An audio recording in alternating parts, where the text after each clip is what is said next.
1.5 लाख रुपया कर्ज हो गया। 8,000 रुपया में किसी शहर में जा कर के बच्चे को लेकर के मैं जॉब करूं तो कैसे संभव है 8,000 रुपया में? कि 6 to 8 में हम लोगों की भर्ती हुई और उस नोटिफिकेशन में लिखा गया कि जो भी 10+2 स्कूल उससे आच्छादित है उसमें भी आपको कार्य करना होगा। मीन्स योग्यता और क्वालिटी आप भरपूर ले रहे हैं और उसके बदले में क्या दिखा रहे हैं? 8,000 रुपया। अभी हम लोग रिक्वेस्ट कर रहे हैं, निवेदन कर रहे हैं सरकार से, अगर नहीं मानेंगे तो हम लोग सामूहिक रूप से आत्मदाह करेंगे। नियुक्ति पत्र दे करके त्याग पत्र दे करके आत्मदाह कर लेंगे।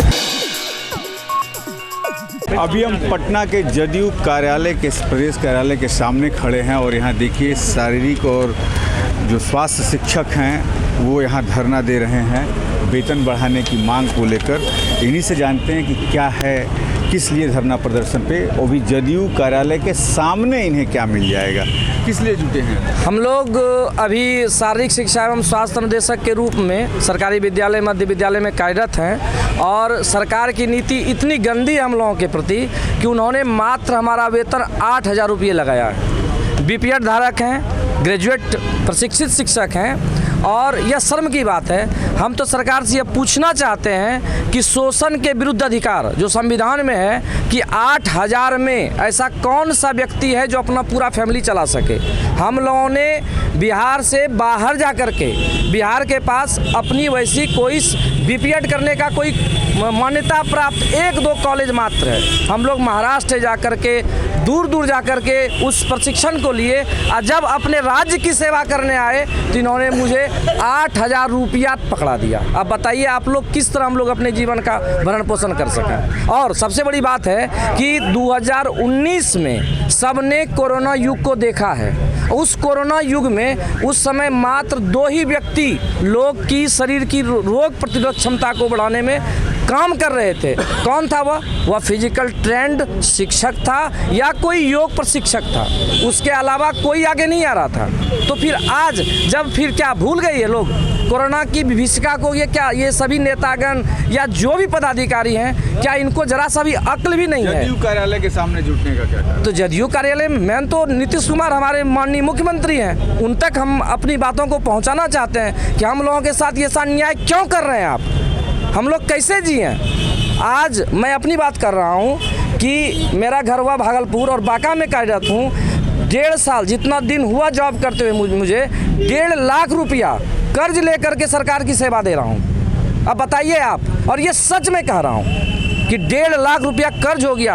8,000 रुपया में किसी शहर में जा कर के बच्चे को लेकर के मैं जॉब करूं तो कैसे संभव है 8,000 रुपया में? आप बताइए। और सबसे बड़ी बात है कि मैं सरकार से बस एक ही बात पूछता हूं, 8,000 क्यों और एक पद? और जानते हैं कि 6 to 8 में हम लोगों की भर्ती हुई और उस नोटिफिकेशन में लिखा गया कि जो भी 10+2 स्कूल उससे आच्छादित है उसमें भी आपको कार्य करना होगा। मीन्स योग्यता और क्वालिटी आप भरपूर ले रहे हैं और उसके बदले में क्या दिखा रहे हैं? 8,000 रुपया। मांगे नीतीश कुमार मानेंगे मांग आपकी? देखिए, मानना पड़ेगा उनको, चाहे जैसे भी हो। अभी हम लोग रिक्वेस्ट कर रहे हैं, निवेदन कर रहे हैं सरकार से, अगर नहीं मानेंगे तो हम लोग सामूहिक रूप से आत्मदाह करेंगे। नियुक्ति पत्र दे करके त्याग पत्र दे करके आत्मदाह कर लेंगे। उनके सामने आकर के अभी ऑफिस के पास आए हैं और सामने आकर के आत्मदाह कर, कोई उपाय नहीं है, इससे तो घुट घुट के मर रहे हैं। एक बार ही सब हम लोग मर जाएंगे, क्या कर सकते हैं बताइए।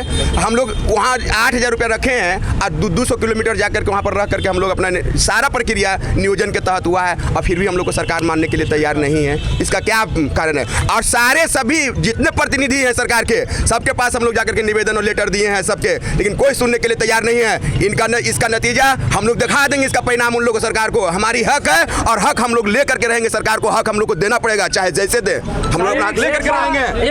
अभी हम लोग कह रहे हैं जिंदाबाद जिंदाबाद। मैं सरकार से शारीरिक शिक्षा संघ जिंदाबाद जिंदाबाद, शारीरिक शिक्षक स्वास्थ्य अनुदेशक संघ जिंदाबाद जिंदाबाद। हमारी मांग पूरी करो, पूरी करो। हम लोग सारे नियोजित टीचर एक हैं, ऐसा नहीं समझे कि हम लोग शारीरिक शिक्षक हैं। हम लोग पूरे नियोजित शिक्षक जितना है सब एक है। अब बीपीएससी में भी हम लोग को स्थान नहीं दिया गया है। 6 to 8 के मध्य विद्यालय के हम लोग टीचर हैं और हम लोग को बीपीएससी में स्थान नहीं दिया गया है शारीरिक शिक्षक को। सोचिए हम लोग के साथ कितना बड़ा सरकार अन्याय कर रही है। इसका परिणाम उनको भुगतना पड़ेगा सरकार को। मैं सरकार से एक ही चीज पूछना चाहता हूं, क्या आपने जितना भी ब्यूरोक्रेट IAS अधिकारी बना के रखे हैं क्या उनको अनुदेशक शब्द का भी पता नहीं है?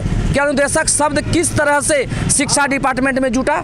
अनुदेशक को ये लोग अनुसेवक समझ करके 8,000 पेमेंट लगाए हैं। अनुदेशक कहीं शिक्षक से बढ़कर पोस्ट है, हाईली क्वालिफाइड और ट्रेंड शिक्षक होता है तो वो अनुदेशक कहलाता है। क्या मांग है आपकी? और हम लोगों की मांग है कि हम लोगों को एक इज्जत भरी ज़िंदगी मिले। 8,000 रुपया में हम लोग ना तो परिवार को चला सकते हैं ना तो अपना भरण पोषण कर सकते हैं। 8,000 रुपया एक जो रात्रि प्रहरी है उसका भी 10,000 12,000 पेमेंट हो गया है और हम लोग को एक नियत वेतन पे 8,000 पे रखे हुए हैं। ये कहाँ तक उचित है?